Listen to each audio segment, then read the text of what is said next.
Welcome to Sarfaranga Cold Desert.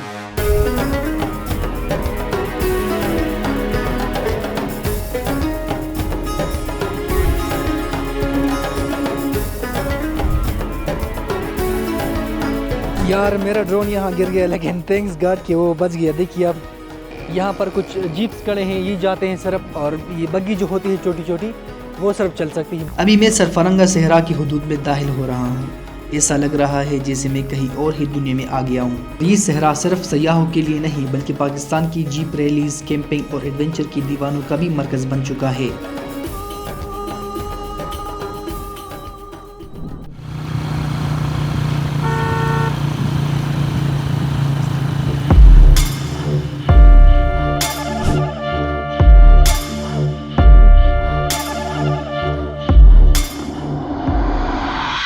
Skardu बाज़ार से जा रहा हूँ सरफरंगा डेजर्ट। यहाँ पर 0 पॉइंट आ गया। ये बोर्ड बहुत दिलचस्प है क्योंकि ये इलाके पाकिस्तान की शुमाली इलाकाजात और मुतनाज़ा सरहदी मकामात की निशानदही करते हैं। तुर्गू और लद्दाख गालिबन गिलगित बल्तिस्तान के अंदरूनी इलाके हैं जो स्कर्दू या हफ्लू के करीब हो सकते हैं। कारगिल एक मशहूर मकाम है जो भारत और पाकिस्तान के दरमियान एक हसास इलाका है। K2 दुनिया का दूसरा बुलंद तरीन पहाड़ है और पाकिस्तान के बल्तिस्तान रीजन में आता है, और सियाचिन दुनिया का बुलंद तरीन जंगी महाज है। ये बोर्ड दरअसल इस पूरे हिद्दी की जोग्राफियाई और स्ट्रेटेजिक अहमियत को जाहिर करता है। यहाँ से शिगर वैली शुरू होती है और लिखा गया है Shigar the land of K2।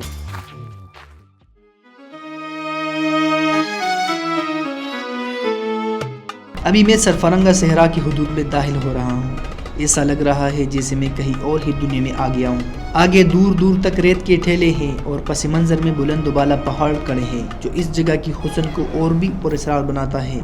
यहाँ से होते हुए आप सरफरंगा डेजर्ट जाएंगे। यहाँ पर कुछ जीप्स खड़े हैं, ये जाते हैं सिर्फ, और ये बग्गी जो होती है छोटी छोटी वो सिर्फ चल सकती है। और यहाँ आप देख सकते हो, यहाँ इस तरफ भी पहाड़ है और इस तरफ भी पहाड़ है, और यहाँ से वो जो सरफरंगा डेजर्ट है वो देखना शुरू हो जाता है।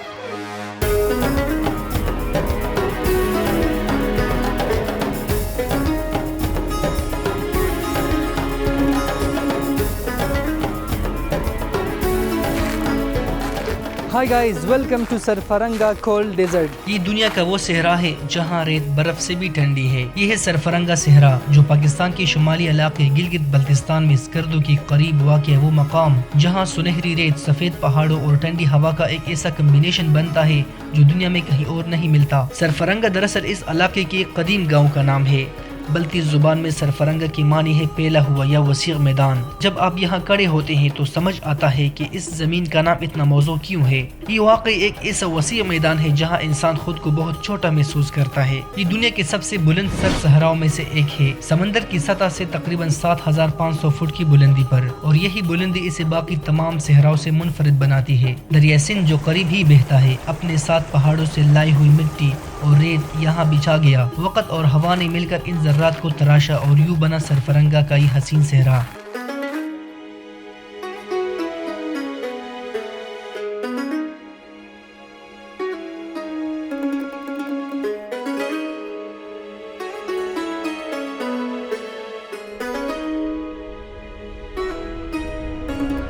यार मेरा ड्रोन यहाँ गिर गया, लेकिन थैंक्स गॉड कि वो बच गया। देखिए अब वहाँ सामने मैंने बाइक खड़ा किया था, लेकिन मुझे अभी नज़र नहीं आ रहा, बिल्कुल मुझे नज़र नहीं आ रहा। हालांकि मैं आधा घंटे का सफ़र करके ऊपर चढ़ चुका हूँ, तो अभी देखता हूँ कि बाइक है भी या किसी ने उठाया है, पता नहीं।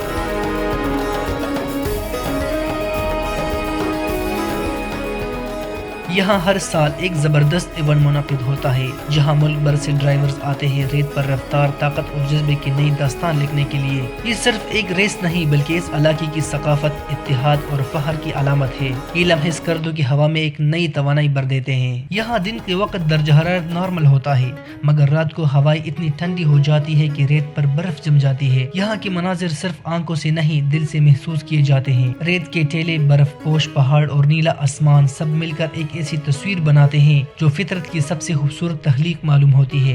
असल में मैं कटपना डेजर्ट में ज़्यादा टाइम नहीं गुजार सका। उसकी वजह ये थी कि वहाँ पर PAF पाकिस्तान एयरफोर्स का बेस था और वहाँ करीब एयरपोर्ट भी था, तो वहाँ पर मैं ड्रोन भी नहीं उड़ा सकता था, और वहाँ पर टूरिस्ट जो थे वो ना होने के बराबर थे। यहाँ से कदीम शाहराह रेशम के कई रास्ते गुजरते थे जिन पर ताजर तिब्बत, कश्मीर और वस्ती एशिया तक सफ़र करते थे। کہا جاتا ہے کہ ہزاروں سال پہلے یہاں برفانی گلیشیئرز کا راج تھا، لیکن وقت کے ساتھ ساتھ برف پگھلتی گئی، پانی خشک ہوتا گیا اور یوں پیچھے ہی ریت کی ٹیلے باقی رہ گئے۔ کچھ ماہرین کا ماننا ہے کہ یہ کبھی ایک جھیل تھی جو وقت کے ساتھ ساتھ سوکھ گئی اور ریت کی میدان میں بدل گئی۔ یہ جگہ آج بھی جغرافیہ دانوں کے لیے ایک معمہ بنی ہوئی ہے۔ یہاں کی راتیں سب سے زیادہ جادوئی ہوتی ہے۔ جیسے ہی سورج غروب ہوتا ہے، آسمان لاکھوں ستاروں سے بھر جاتا ہے اور ایسا لگتا ہے جیسے ہم کائنات کے قریب ترین کسی اور ہی دنیا میں کھڑے ہو۔ یہی وجہ ہے کہ یہاں آنے والے سیاح اور فوٹوگرافر اس لمحے کو ہمیشہ اپنی یادوں میں قید کر لیتے ہیں۔ مگر یہ صحرا صرف سیاحوں کے لیے نہیں بلکہ پاکستان کی جیپ ریلیز، کیمپنگ اور ایڈونچر کی دیوانوں کا بھی مرکز بن چکا ہے۔ یہاں کے لوگ سادہ، خلوص سے بھرے اور قدرت کے قریب ہے۔ ان کے چہروں پر وہ سکون ہے جو صرف پہاڑوں کے بیچ رہنے والے لوگوں کے پاس ہوتا ہے۔ یہ خاموش راتیں، یہ ٹھنڈی ہوا اور ریت پر بیٹھے یہ لمحے انسان کو خود سے جوڑ دیتے ہیں۔ یہاں آ کر آپ سمجھ جاتے ہیں کہ سکون عمارتوں میں نہیں بلکہ فطرت کی خاموشی میں چھپا ہے۔ یہ صرف ایک جگہ نہیں، ایک احساس ہے، ایک تجربہ، ایک یاد جو ہمیشہ دل میں زندہ رہتی ہے۔ شاید یہ ہوا، یہ ریت اور یہ خاموشی وہ سب جانتی ہے جو ہم نہیں جانتے۔ اگر یہ بول سکتی تو شاید ہمیں وہ کہانیاں سناتی جو وقت کی گرد میں دب چکی ہے۔ سرفرنگا صحرا میں گزارا گیا وقت واقعی ناقابل فراموش تھا۔ یہاں کی سنہری ریت، خاموش فضا اور بلند ببالا پہاڑوں کے درمیان میں نے قدرت کی ایک انوکھی دنیا کو قریب سے دیکھا۔ یہاں کا ہر لمحہ ایک کہانی ہے، ہر منظر ایک خواب جیسا لگتا ہے۔ یہ سفر یہی ختم نہیں ہوتا، کیونکہ اگلی ویڈیو میں آپ کو لے کر چلوں گا ایک اور حیرت انگیز مقام پر جہاں تاریخ، فن تعمیر اور فطرت ایک ساتھ زندہ ہے۔ وہ جگہ ہے سرینا شگر فورٹ، بلتستان کا وہ قلعہ جو وقت کے ساتھ نہیں بلکہ وقت کے خلاف کھڑا ہے۔ تو اگر آپ اس حسین سفر کا حصہ بنے رہنا چاہتے ہیں تو چینل کو سبسکرائب کریں، ویڈیو کو لائک کریں اور شیئر کرنا نہ بھولیں۔ میں ملوں گا آپ سے اگلی کہانی میں، تب تک کے لیے اللہ حافظ۔